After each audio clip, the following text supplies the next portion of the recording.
All right, so my friend Andy sent me this song he's been working on, and he's starting out with electronic music. And when I heard this, I was like, "It's so good."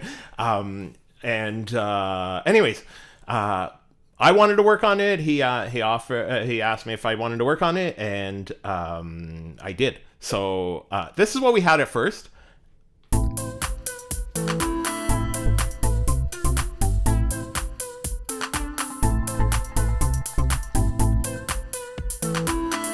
I can totally hear it as like this deep house groove going.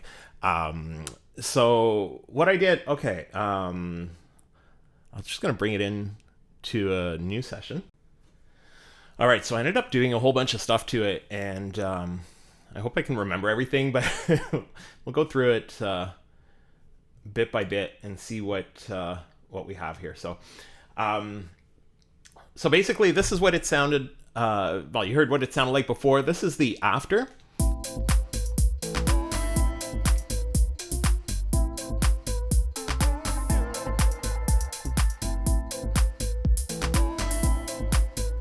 All right. There's a lot of stuff going on here. What happened at first was the drums that he had sent me were all together. So I wanted to split it up, especially the kick drum, because I always like to do the effects on the kick drum separate, like separate from the rest of it.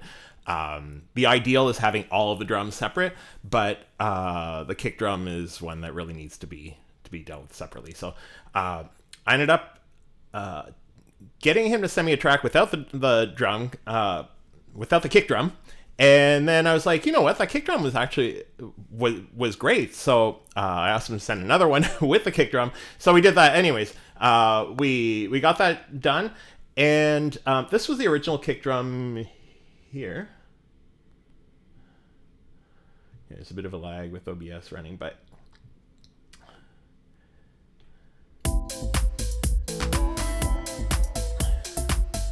if I listen to it now, I really do like it.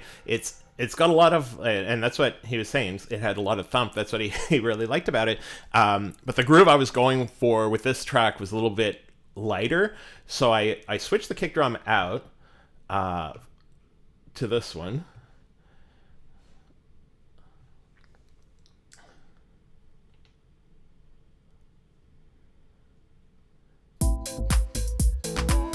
Probably solo them individually. So this is the one I ended up using. This was the original one. The thing with this one, part of it too was there were a couple of other drums mixed with it or whatever. So for simplicity, and just wanted to have this kick drum. So there's some stuff I liked in the other one. If I had a bit of time to work on it a little bit more, I would have worked on isolating some of those other sounds. But anyway, so and then this is my favorite part of the track that he's got in here is these drums, or the percussion, basically the top loop. And then when it came in,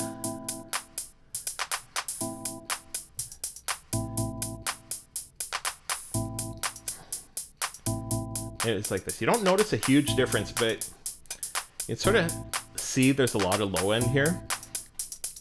And especially with percussion loops, I always drop the low end. Hold on. Yeah, my computer's really not liking this OBS running. So what we had at first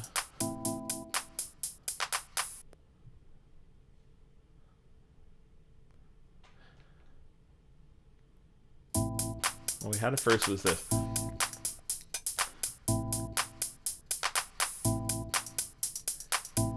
So you see all this low end here is stuff that we don't really hear, and to add some bass, what happens is we have the tendency to bring up the bass really, really loud because it can't cut through the mix. So what you want to do is remove the other stuff that's interfering with it, the stuff that you don't, especially the stuff that you don't hear, especially in the low end. There's a lot of stuff you don't hear, but it's still there. So if you're trying to boost your bass, it's competing with all this other stuff. So we just take that out completely, and which I did here. And then this compressor here, you'll see a little bit later. Basically, I added a new hi-hat for the ride. And basically I sidechained it. So because you can hear there's a bunch of hi-hats going here. But what I have in the other one is a so what the sidechain does is it takes the it will basically duck the sound of this one when the other hi-hat is playing. So basically it helps it helps everything work together. So the other hi-hat cuts through, but as soon as the other hi-hat is out of the way, these come back in. So you don't want to do it too aggressively. I'll probably show you what it would sound like if it was really aggressive. You can really hear it now. So every time there's that space there, that's where that comes in, right? So basically all it's doing is just gently moving this track out of the way when the other one's going. So I use a whole bunch of sidechain in this track. So and then okay, so we went through the kick drum. Ended up just taking a very plain one, and then you'll probably notice here the drum bus. This was just because I copied it from something else, so I'm not really taking the low end out of the drums. What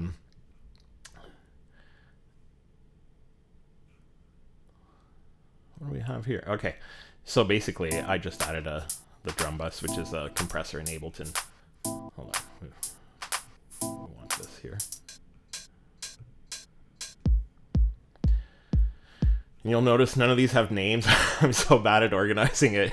These should all be like orange. Like my ideal track, I'll put all the drums as orange, like whichever color or whatever that, and I'll even group them into put a compressor, like a glue compressor on the whole drums or whatever. But it's just a bit quick last night. But so yeah, I just basically the drum bus here is just adding a little bit. There's a delay with these, but it's just adding a little tiny bit of drive. It's just really, it's not doing a whole lot, just giving it a little bit more of a kick. Without it, you could probably hear it. So it's just adds a little bit to that thump. All right, if we go down here, 5, I'm not even sure what this one is. So I usually work with dual monitors for the video. I put everything on one, so it takes me a little bit to, there we go.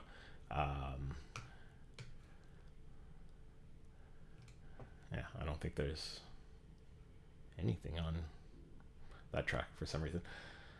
All right, this one he had labeled as drums, and it's basically this clank type of thing that I love that sound. So I ended up, okay, what did we do with this one? Nothing. All right, so nothing on this one. And this Rhodes, I don't think I did a whole lot to it. Nope, nothing there. And this pluck, all I did was I removed the low end. And the bass, and he did something, he's starting out, but there's a bunch of stuff that usually people don't know how to do at the beginning, and he did it on here, which is awesome. Is he has 2 basses going, so he's got basically the sub bass going and the bass sound. And the reason you want to have both is the sub bass obviously is what you feel when you're listening to it, but the higher bass basically will give the bass sound on. Actually, that's the risers there. So where's the other bass? Here's the other bass here. Basically, the other one will give the you'll be able to hear it on like a cheap computer or on cheap earbuds or whatever. Like if you saw my TikTok about my headphones, one of them is the M&M headphones. I don't even know where I got those, but they look really nice. But the M&M candies there, they actually look like the M&M candies, but they look really nice, but they're not made for sound, right? But you want people to be able to hear the bass that you put into it, even if they don't have the sound system to listen to it. So it's nice to have that higher bass along with the sub bass. So basically, all right, so in the bass, what I did is I removed just a little bit of highs. Let's see here. Oh, I'll have to go back to where there is actually sound. So we had this going here. There's not much there. You can see, I'm actually pointing at the screen. I guess you can't see it. Well, you can see it, but you can't see me point. There's not a whole lot going up, but with sub bass, I always take it out anyways, just in case. You don't want to count on your eyes. You want to, you want to be able to it's what you hear, and take out anything that is we'll call it risky frequencies. And then this other bass here, these risers shouldn't really be in this group here, but anyways, that's where they ended up, and it sounds okay. So this bass here, I did the opposite, right? And actually you can see there's a lot of bass going here, especially before. So what I did is I took out the lower end, so it's not fighting with the sub bass. Really the sub bass should be even lower. You might do 120 around there, but I end up leaving a little bit more on this. It sounded good together. So, okay, so we've got the bass, and then we've got the risers here, which didn't really do anything to it. This is just these just help when it's building up.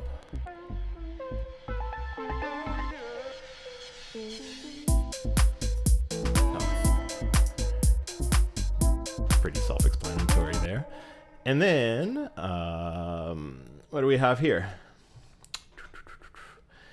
This one here. Oh, this is the vocal sample that I added to it, which was basically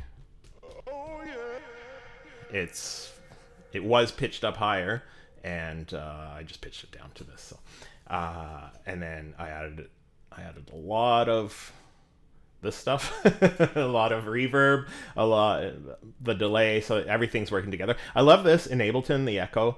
There's also the delay, which was the original one, which was really good. But this one, there's a couple things I love on this. First of all, it's got the reverb built into it, which I loved. It's just an extra step. And it's really easy to take out the lows and the highs if you don't want them in there, which you usually don't. But there's one thing I love in here. It's under character here. I haven't used it on this. Actually, it is on, but I don't think it's doing anything. Is this ducking feature? Because what happens with Echo delay is you'll be singing or something, and then the delay is going, and then it's delaying over the delay, and then it's basically the feedback, right? And so it's a loop, and it's going back in. So you end up not hearing the original as clearly.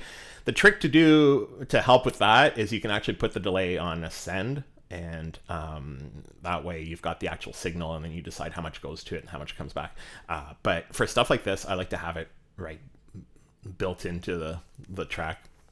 So this ducking, what it'll do is when you adjust this threshold, basically if you hit a certain level, if there's sound coming at a certain level, the delay will cut out, and then as soon as the sound isn't at that level anymore, the delay comes up. So it helps you have these like on here, the oh yeah, usually be like oh yeah. But this one will be like, oh, yeah.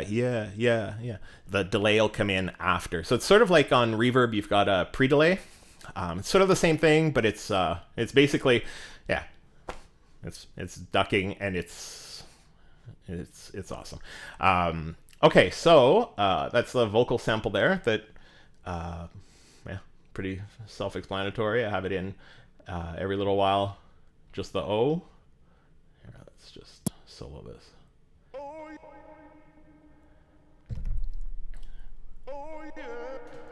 So, there we go. And then got the pad, nothing on there. A lot of this stuff I didn't need to do a whole lot to it. And then the filter on the lead, yeah, that was the... I'll play a little part of it without.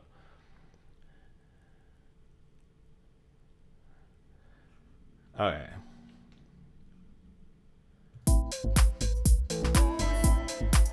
So what I had originally...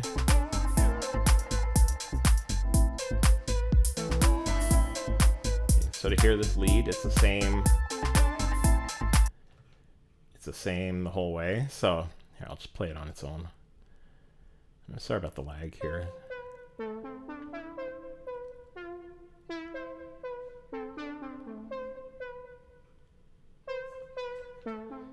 So what I ended up doing is putting a filter throughout. You can sort of see it. You can see it a little bit more. If we open this up here.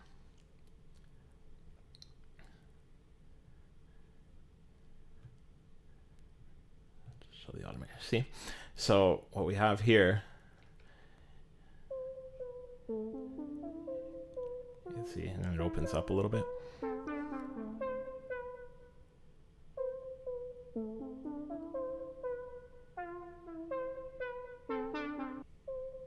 So I like to do that, and I like to play around with the where it builds and it slows down, and it builds bigger and it slows down, but sort of a little bit fast, like it's here. And then I tend to do these cuts sometimes at the beginning of a new bar.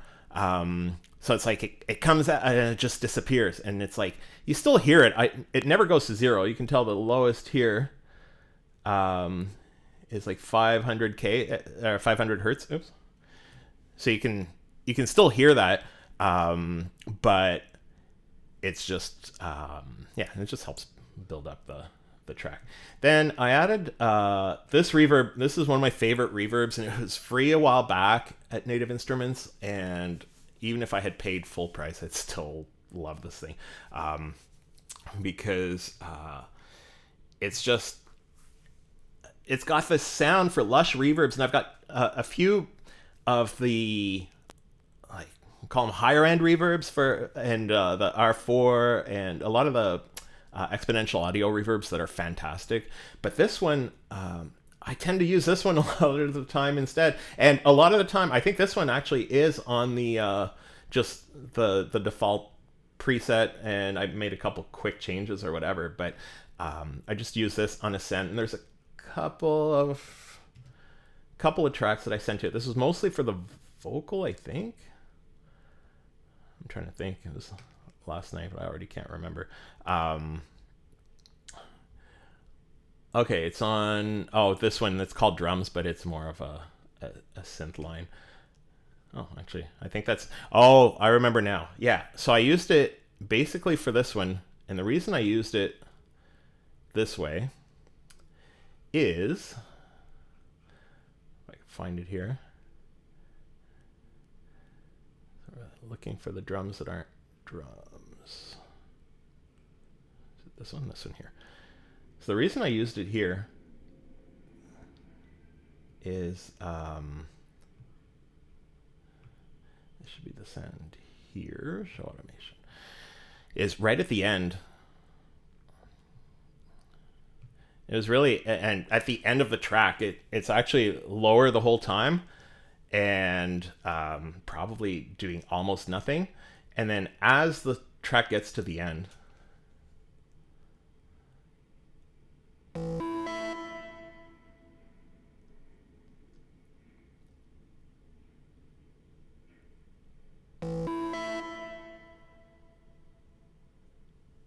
then this last one is... So when you hear it in the track, it just helps finish it up. Really, that's all it is. There's one thing I forgot here is on the bass. Here we go. I ended up putting a kickstart instead of putting a regular sidechain. This is just a simple one. It's like $15 for this thing, and I use it. I think I use it on every track. The same concept as sidechain earlier, where you want to take stuff out of the way when you get to basically even bass. You want to take that out of the way of the kick drum because at the very start of the kick drum. So basically, yeah. And I apologize for some of these plugins are on my other screen, so they look great to me, but I might have made adjustments there that he didn't see. But anyway, so yeah, this one, see the kick is right here. Let's see if it'll the kick is obviously is going to be at the beginning of the bar. So every time the kick comes in, this just basically ducks it, and I could do it with sidechain where when the kick comes in it does, but this one just does it automatically. You could adjust the speed or the this is used a lot in EDM big house type stuff, so you can with synthesizers, so it'll give that pumping effect. And what I'll do sometimes is I won't leave it at 100. I'll have it at half or whatever, and it just gives a little pumping effect that's for some EDM music and stuff that could be really useful. But in this case, all I'm doing, not sure where.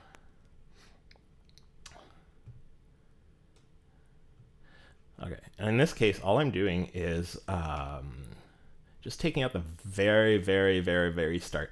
So the bass, because what happens with the bass is you don't want to cut too much of it because you don't want to lose the bass. You want that bass to be right from the start. But this one, all it does is it gives the kick drum a little bit of extra space at the beginning, so the kick drum, that twack or whatever from the kick drum can come through, and then there's other stuff you can do with it too. What I tend to do if I have a little bit more time is I'll sit there with the bass and adjust the frequencies. So the main frequency for the kick drum, I will reduce that from the bass, and the main frequency from the bass I'll remove from the kick drum. It's sort of tough to explain, but I'll show in a future video. But basically, yeah. So that's what we're doing, is we're just taking the bass out of the way of the kick drum, and yeah, that's pretty well the whole track. And then what I did is basically just little automations throughout for different stuff going on, and yeah,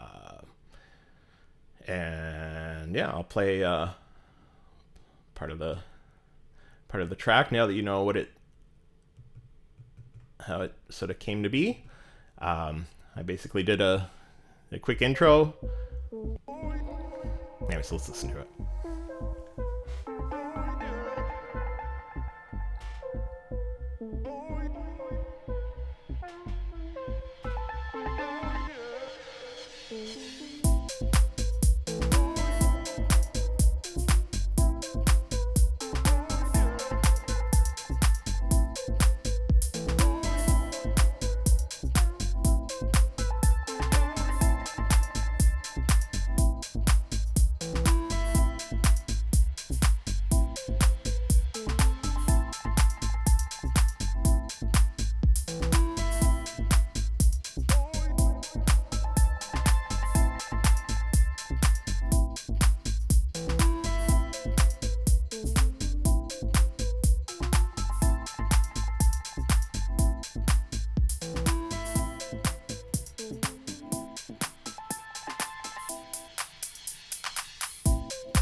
And that last part, actually, that's the part I'd forgotten about. That this is the part I'm the most proud of. Is this right here? Let's do in the master. So if we do, we'll just go to the filter.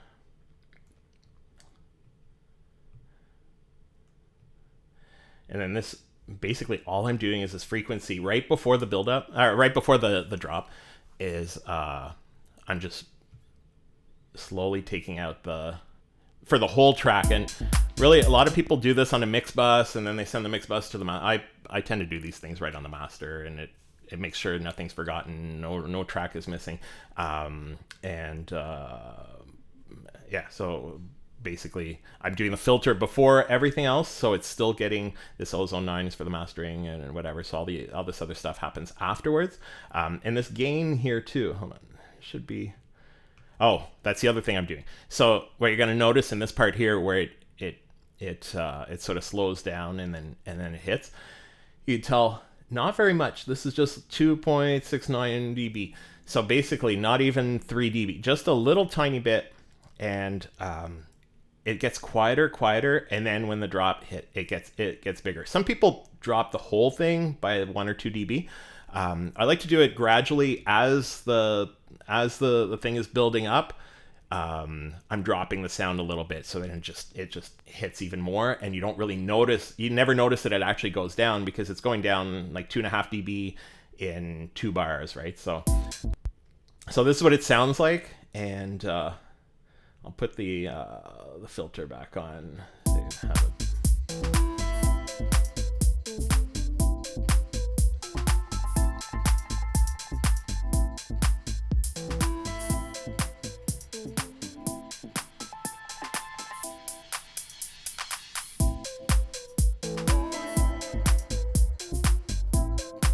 So it just helps this. It just helps everything kick back in, and you can use the same trick the other way. So basically, for other stuff in tracks, let's say here you want to have a little bit of variation.